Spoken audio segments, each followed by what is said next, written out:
So we're adding contested zones for 4.0 really to capitalize on the atmosphere, the lawlessness, having players compete with one another, where there's really that tension of getting that loot out of there, but having to fight your way to do it. Fight your way in, fight your way out. So I think this is part of their loot, a little yellow box. So it might be valuable. And this is where he says you need friends because you can't shoot while holding the box. That's true. Yeah, I was just thinking it's like looter shooter games, like a mini game, thinking Tarkov style. But different. I mean, you got the box that you're going to run out with. But it's not like Tarkov where you have like a LEDX or a Red Labs key card or anything like that. You have the supersized version of it. It works. Giant box. We'll find out what it does, and what it is. Be kind of interesting. I don't know. I think they're going to have new resources here, so it could be one of the new resources that's super rare. But I'd prefer to leave a lot of those, at least raw resources, to the mining. Otherwise, it'll take away from that gameplay if you start mixing it in and allowing people to earn it everywhere. This is all PvP. So you got to be careful and always be watching out for other players. Sounds like a meat grinder. It could be a meat grinder, especially being in pyro with the PvP aspect. That's something that we are designing towards. Players may choose to go in to hunt other players, which I think adds a really interesting element to, because not only are you... That's a lot of icons all over the map, like all over your screen, just icon, icon, icon. 0 in the center, stats on the ammo and grenades and stims on the right. And then all the little markers for what I assume are the enemy markers that you're supposed to target on, unless you're your friendlies. Wary of the traps, the puzzles, but you have to kind of be wary, watch your back, ambushes from players, that kind of stuff. For the social core, we've left the green zones so that people can still have an enjoyable social experience.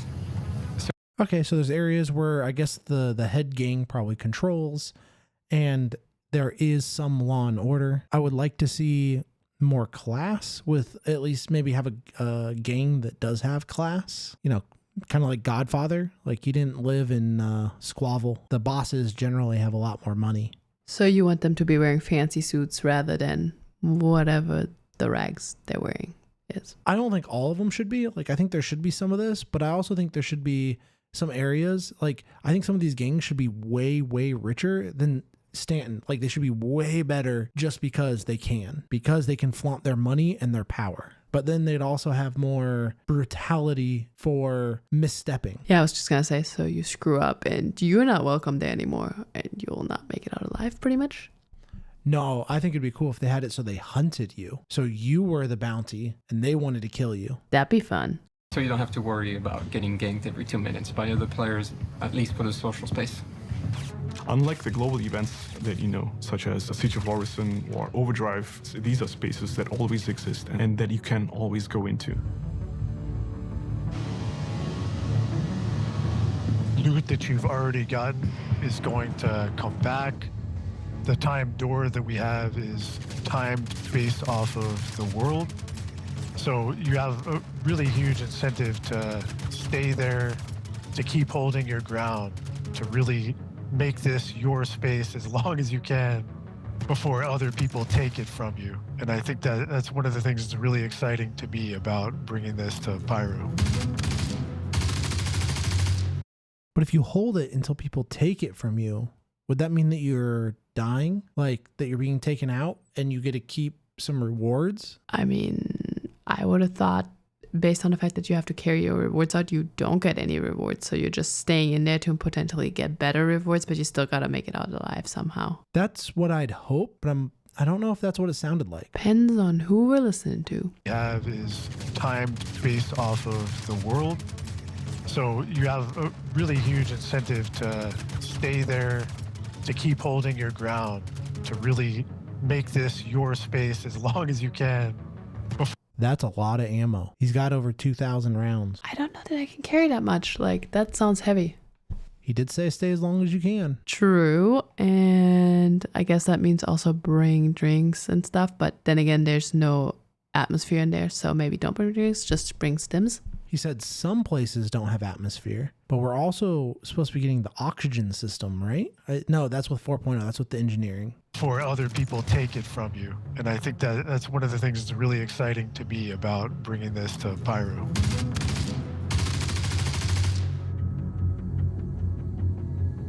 Pyro has a number of asteroid clusters. They are the newer, larger asteroid clusters, so they should look and feel very different to the ones in Stanton. Asteroid bases for us are really trying to take advantage of our universe better in terms of the locations that we have. Space is big, space is massive, but for our game, often we don't take as much usage of it as we should. We're taking procedural asteroids and we're carving these locations into it. And we're really providing a lot of variety in the gameplay in a form factor of space. Essentially, we're utilizing the station interior set that we have created, and we're wrapping them around an asteroid, a big asteroid that allows us to be a lot more versatile with the kit. So I'm thinking some of this is going to be part of the exploration where you can go out and find some of these and they'll have loot in them. So maybe the better scanners might actually help you find some of these, maybe. But right now, I like the idea of it just being random bases that are not necessarily the big bases that you know of that show up on the map, and just you try and find them rather than you know where they are and you're just following coordinates. Looking at it, I think it's more of going to be, oh, go here, pick up this box. Potentially, unless that's a loot box and you just happen to find it when you get there. Yep, we'll have to find out. That we have, and create some interesting layouts for you. Asteroid Base gives us the opportunity to create missions. A lot more versatile with the kit that we have, and create some interesting layouts for you. As you can tell right there, they haven't fixed all the bugs. You see that gun in the middle of the screen that's just spinning? Interesting See, look. layouts for Look, you. there it is. Whee! Wiggle. Asteroid Base gives us No the issues. opportunity to create missions where you can be in space, then you have to go on the interior to continue the mission. We made a little twist of the bunker, little space where we can have some missions, but in space. Sometimes we could start with ship combat. You could have heavily defended areas on the outside. You could be engaging enemies outside on the landing pad. Some of them even have copion infestations. That should be fun. That should be fun. That seemed to be kind of a cynical smile, like, that should be fun, like he's punishing us. Yeah, like there might be way too many that don't die to you. That's the kind of vibe I got. Asteroid bases are not just for combat. Because they're procedural asteroids, one of the things that's really cool about them is we can have multiple routes into these locations. So players can EVA and enter through a vent hatch.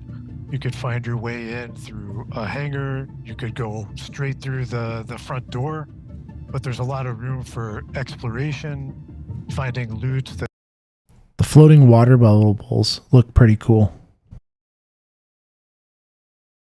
But there's a lot of room for exploration, finding loot that's been... They do a really great job at animating these. I hope it's going to look like that in the actual game and that's not just for show. I'm sure it is. They put a lot of detail into things that don't really add to actual gameplay, but they do add to immersion, which is still important. Yes, and just to go back, he did just say that these spaces are for loot and exploration, so I'm assuming when you do find it, that there's going to be loot, unless somebody else already took it.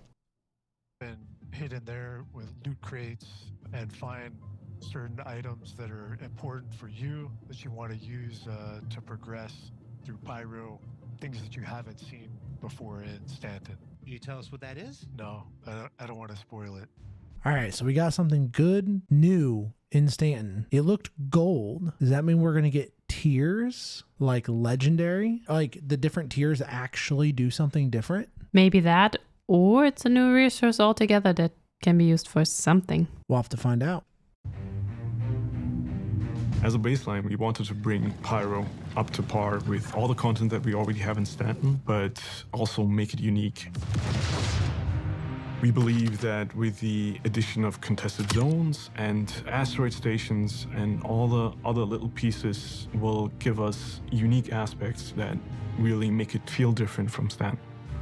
We're really looking forward to you finally getting your hands on the full experience of the stations. There's been a lot of effort put into them. There's a lot more diversity now inside and outside of the stations, both in terms of visuals and design. Asteroid bases and contested zones for us are two really exciting new location types that we're bringing to the fans for Pyro. It's not a global event, so it's long-term. It's always going to be there. You can come back. I'm having little Star Wars moments with all the lasers and the music.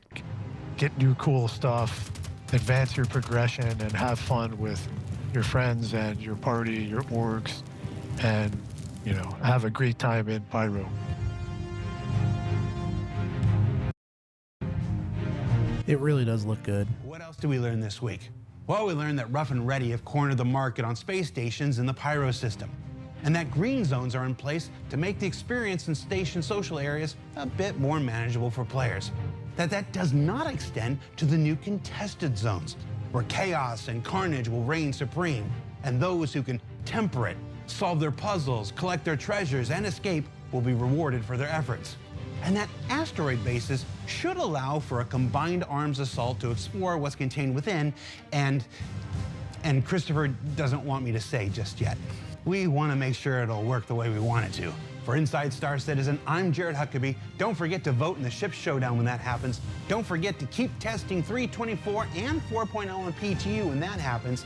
Thanks for letting us share the people and process of game development when that happens, and we'll see you all here next week for Fire. All right, so for fire, I think that indicates the engineering gameplay. I think we're going to be talking about extinguishing things, ships catching on fire, how that's going to work, how that game mode is going to work, how that gameplay is going to function. So that's going to be a lot of fun.